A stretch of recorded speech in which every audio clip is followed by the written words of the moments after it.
ভোটের ফলাফল প্রকাশের পর একক সংখ্যাগরিষ্ঠতায় রাজ্যে সরকার করেছে বিজেপি। রাজ্যে যখন গেরুয়া ঢেউ বইছে তখনই আক্রান্ত হতে হলেও বিজেপির পঞ্চায়েত প্রধান ও তার পরিবারকে। অভিযোগ, মারধর করা হয় বিজেপির পঞ্চায়েত প্রধান বেলা দত্তের দুই ছেলেকে। তাদের বাঁচাতে গেলে আক্রান্ত হতে হয় বেলা দত্তকে। ঘটনাকে কেন্দ্র করে ব্যাপক চাঞ্চল্য ছড়িয়েছে বীরভূমের সিউড়ি থানার অন্তর্গত করিধ্যা গ্রাম পঞ্চায়েতে। ঘটনায় তড়িঘড়ি ব্যবস্থা নেয় পুলিশ এবং ইতিমধ্যেই 3 জনকে আটক করেছে বলে জানা যাচ্ছে।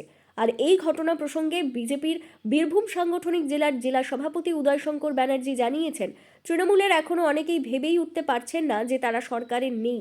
এই ঘটনায় সবাইকে গ্রেপ্তার করতে হবে এবং ব্যবস্থা গ্রহণ করতে হবে। দেখুন, এটা তৃণমূল সরকার চলে গেছে, কিছু কিছু দুষ্কৃতী বাহিনী এটা মনে করতে পারছে না, ভুলতে পারছে না।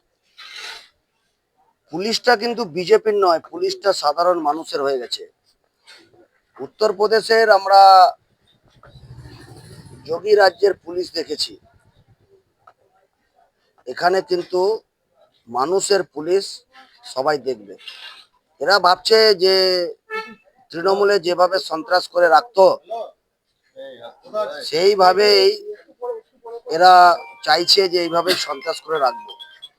এরা মূর্খের স্বর্গে বাস করছে। এটা বিজেপি। এরা 2021 সালে যেভাবে ভায়োলেন্স করেছিল, বিজেপি কিন্তু এখনো কোনো ভায়োলেন্সের পথে হাঁটেনি, আগামী দিনেও হাঁটবে না।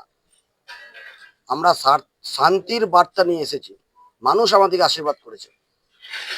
কিন্তু আমি এই ধরনের নোংরা রাজনীতি থেকে প্রত্যেককেই বলবো, ভারতীয় জনতা পার্টির কর্মী কার্যকর্তা নিজেদেরকে সংযত রাখুন। এই ধরনের ঘটনা পুলিশ প্রশাসন দেখবে।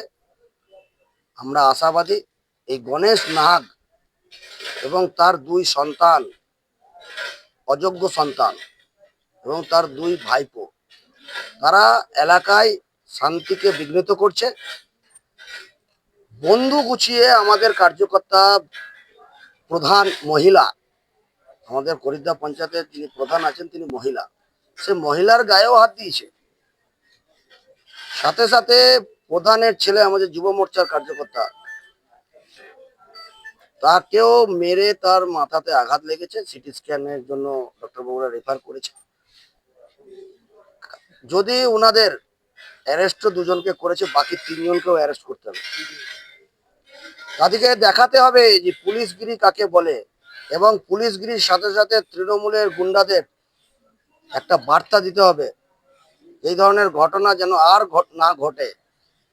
যদি ঘটে তাহলে তৃণমূলও বুঝবে বিজেপি কি জিনিস।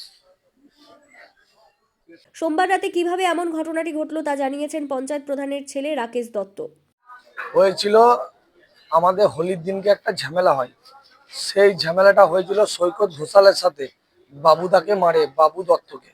সেই বাবু দত্তকে যখন মেরেছিল সৈকত ঘোষাল, একটা চেন বাবুদার গলাতে ছিল, সেটা বাবুদার গলা থেকে ছিনতাই করে। সেই ছিনতাই হওয়ার জন্য ওই চেনটা আমরা দাবি করেছিলাম যে চেনটা তোমাকে দিতে হবে, ঠিক আছে, সৈকত ঘোষালকে। তখন বিরোধী, আমরা তো আমরা ছিলাম, প্লাস যারা তৃণমূলের যারা নেতা তারাও ছিল, তাদের সামনেও কথা হয়েছিল যে হ্যাঁ চেনটা দিয়ে দেবো। তো সেই মোতাবেক বাবুদা ওকে বলে যে চেনটা দে, ঠিক আছে। তো বাবুদা ওকে চেনটা দিতে বলে এবং ওর মা বলে, তাতে রাজি হয় যে বেশ বাবা আমি চেনটা দিয়ে দিচ্ছি। তো বাবুদার সাথে কথা হয়েছে ওর মা আমাকে ফোন করে ডাকছে বারবার যে বাবা তুই একবার আয়, এসে মীমাংসাটা করে দে। এবার যেহেতু আমাকে ডাকছে, কেননা আমি পঞ্চায়েত প্রধানের ছেলে, ঠিক আছে, পরীক্ষায় আমি এরকম ধরনের মীমাংসা আমি করি, ঠিক আছে, তাই আমাকে বারবার ফোন করে ডাকে। আমি সেই জন্য আমি আসি ওখানে। বাবুদার দোকানের সামনে সৈকতের মা আধ ঘন্টার উপর বসেছিল, আমাকে প্রায় কম করে 25 থেকে 30 বার ফোন করে। আমি যাই ওখানে, গিয়ে আমি আমি জিজ্ঞাসা করি যে কি বিষয়। সৈকতের মা বলে যে চেনের টাকাটা আমি দিতে এসেছি। তো আমি বাবুদাকে বললাম যে যখন ঝামেলাটা যখন সিসিটিভি ক্যামেরার সামনে হয়েছিল, সেরকম টাকা যদি দেয় তো তুমি সিসিটিভি ক্যামেরার সামনেই তুমি গুনে নাও যে কত টাকা তোমাকে দিচ্ছে, সেটা গুনে নাও, আর টাকাটা যে দিল সেটাও প্রমাণটা থেকে যাবে। তাতে সৈকতের মা বললো হ্যাঁ ঠিক আছে, সেই ইয়েতে টাকাটা দেয়। এক ব্যক্তি গণেশ নাগ ফোন করে বলছে যে এখন থেকে তোলা তুলছে বিজেপি, ঠিক আছে। এবার এই বিষয়টা আমার খুব খারাপ লাগে, কারণ আমি একটা গরিব পরিবারের ছেলে, ঠিক আছে।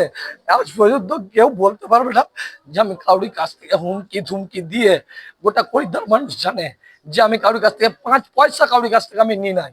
আমার গাড়ির তেল শেষ হয়ে যায়, তবু আমি বন্ধু বান্ধবের কাছ থেকে নিজের বইয়ের কাছে 50 টাকা 60 টাকা তেল ভরে আমি গাড়ি চালাই, কিন্তু কারোর কাছে কোনোদিন কেউ বলে দেখ আমার নামে যে আমি কারোর কাছে টাকা নিয়েছি। এবার ও ফোন করে বলছে যে তুমি টাকা নিয়েছো, মানে শুভমকে বলছে।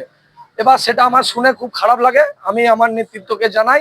আমার নেতৃত্ব বলে যে চলো ওর বাড়ি গিয়ে ওকে বলবো যে কেন তুমি নিয়েছো। এবার যেহেতু মোড়ের সামনে ওর বাড়ি, ওকে ডাকা হয়, ডাকলে ও তখন ও আর ওর ছেলে এবং ওর দলবল আসে, ওদের গোষ্ঠীর সবাই মিলে এসে আমাকে, শঙ্কুদাকে এবং আমার মা যে পঞ্চায়েত প্রধান তাকে সোদে ধাগলে দেয় এবং অজস্র ভাষায় গালিগালাজ করে।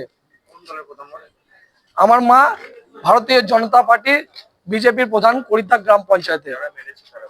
যারা মেরেছে তারা তৃণমূল করে, তার নাম হচ্ছে গণেশ নাগ আর তার ভাইপো, তার ছেলে, তারা মেরেছে। কম করে 5 থেকে 7 জন ছিল, 7.5টা হবে। আমাকে মেরেছে বললাম তো 5 থেকে 7 জন মিলে মেরেছে, ওদের গোটা ঘর মিলে মেরেছে। বলুন, তারা তৃণমূলের দলে ছিল।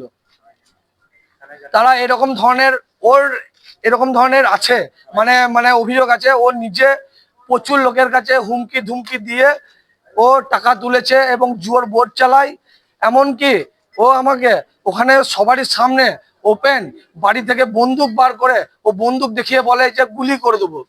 সেটা গোটা গ্রামের মানুষ দেখেছে, তারা বলবে যে কি হয়েছিল। থানাতে অবশ্যই যে আমরা ফোন করেছিলাম, আইসি সাহেব এসেছিল। এবার আমার মনে হয় 2-3 জনকে ধরে নিয়ে গেছে।